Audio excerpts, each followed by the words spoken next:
Dans le jardin du Barlu, ce festival est d'abord un moment de fête pour les membres de l'association. Des habitants de Dissé qui ont œuvré pour réaliser d'importants travaux et aménager les lieux. Là, vous avez Moïse, il est agriculteur et il s'est mordu au projet aussi. Et c'est lui qui a fait, par exemple, toute la charpente.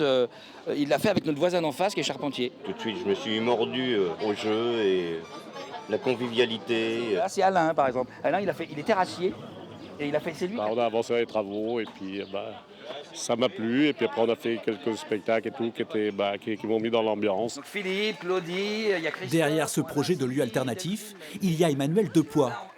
Débarqué en famille presque par hasard il y a 4 ans, l'artiste parisien a eu l'idée d'ouvrir le Barlu pour surprendre. Si moi je mettais une affiche de mon spectacle dans Dissé, personne ne viendrait. Et je veux que grâce au Barlu, parce qu'on est bien, parce qu'on passe un bon moment, parce qu'on peut boire un coup, partager un repas, et on découvre. On découvre un artiste, on découvre une émotion. Voilà. Espace de coworking, résidence d'artistes, concerts, cinéma, l'endroit se veut donc polyvalent. Où la lune s'occupe au cadran solaire. Ce midi-là, loin des grandes affluences, le public se retrouve aussi à table.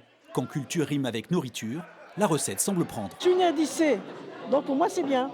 Alors ici c'est un hangar à tabac et puis ça a été transformé, c'est superbe. C'est un mélange de guinguette et de cabaret. Je trouve que on n'a pas ça chez nous. Ça permet aussi socialement de ressouder les gens. Et c'est pas inintéressant, très bien même.